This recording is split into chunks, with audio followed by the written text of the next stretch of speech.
All right, good morning, everyone. We're going to get going here. Okay, S&P had a bit of a sideways choppy day. We're kind of starting to see a real pattern that's developed the last few trading sessions, where we're getting really a sharp move one way or another. At the opening, maybe the opening hour, then we kind of pull back to the midpoint of that move, and we really just drift sideways for the rest of the session. It's really been unimpressive trading, very non-directional, and just on light volumes. The light volumes continue. I think guys are really scared to commit themselves, and not a lot of people are willing to take money off the table at the moment either. So same sort of pattern almost every day in the S&Ps at the moment.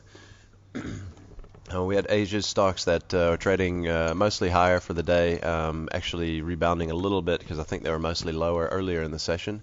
The one real laggard there was Japan, which again is struggling on the strength of the yen, but really just kind of I think driving up on the back of Shanghai and some of the recent numbers that we've seen out of China, and you've seen that really in the last session and a half, or two sessions in the mining space.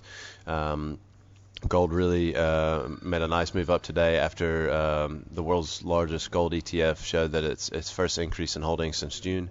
You also had just a move up in commodities in general, like I said, on the back of some of those some of that China data. So I think really important to watch this going forward. And the way that our market's traded this year, it's been all about being in the right sector and nothing to do with getting the actual market right.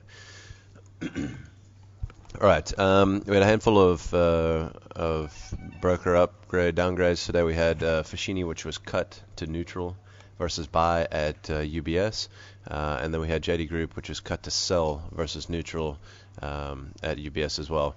We also have a handful of stocks going ex-div today. We've got Anglo's going ex-div 35 US cents, so call it 3 Rand 50. We've got SA Breweries at 85 US cents. It's going to be about as much as 8 Rand 50. And then we've got Kumba, which is ex-div for 20 Rand. So just keep those in mind. I mean, you can't screw that up today. That's really it's really important. It's really important that you don't get caught up in those this morning. There's going to be some big moves, and you're going to lose a lot of money if you're on the wrong side of that, most likely. All right, we had the Japanese second quarter GDP, which was a bit of a miss this morning, also dragging on the market there. We also had the domestic CGPI, which is a slight beat.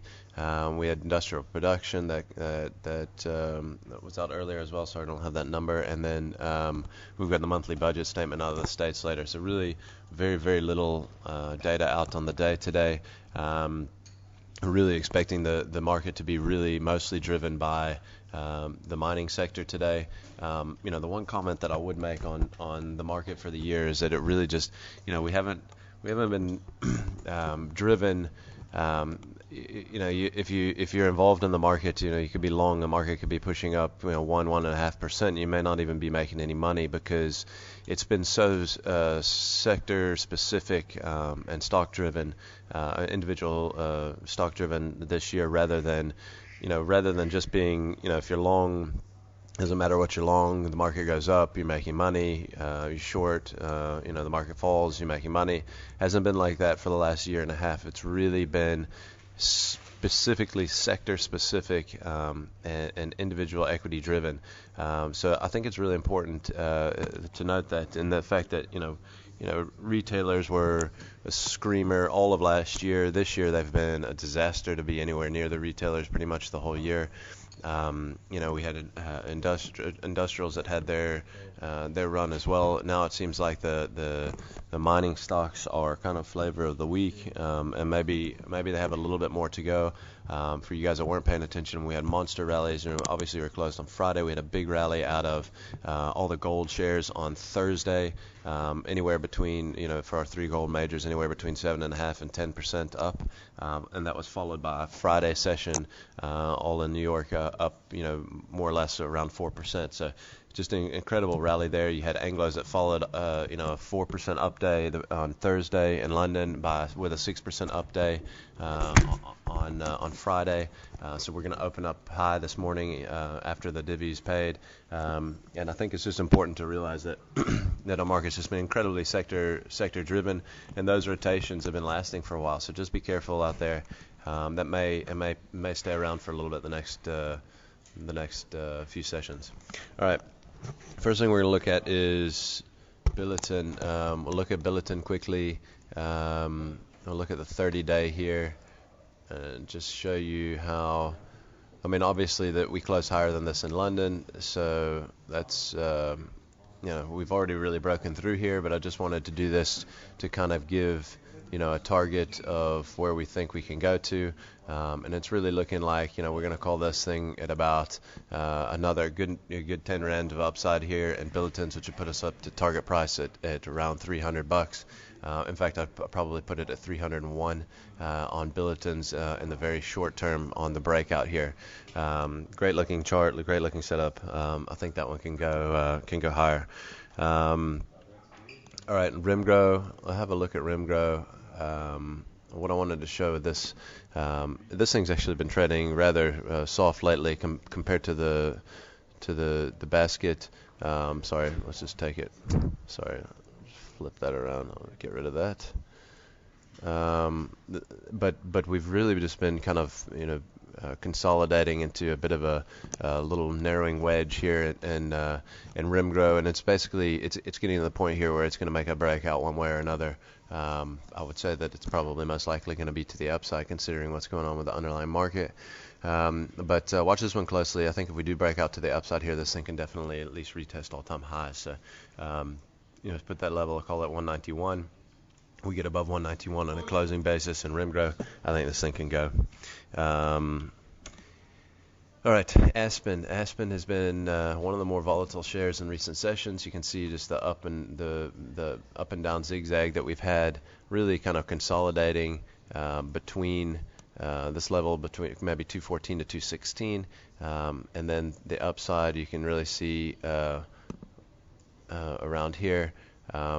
We'll just drag that down to about there. You can see here we've just been in this slightly upward sloping sideways channel for almost 15 to 20 sessions, and it's really been locked tightly in there. I would say a break above, I'll call it 227 level, would take us out of that, and like it's about a 10 rand channel, which would take us up most likely close to all-time highs there. Probably call it 237 if we can get above 227 in Aspen.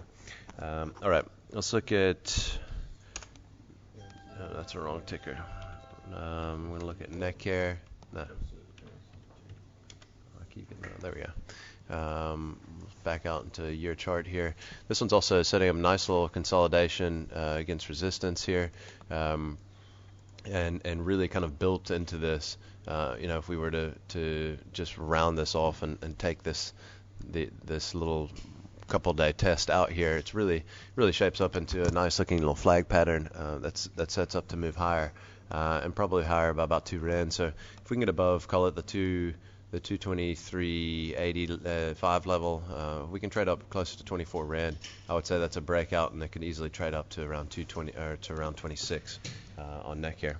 All right, I want to look at some of the ones that are dual listed here, but I'm going to look at the London listing, for instance, of the Anglos, strictly because we were closed on Friday. We got that 6% move on Friday, and the breakdown here is really defined.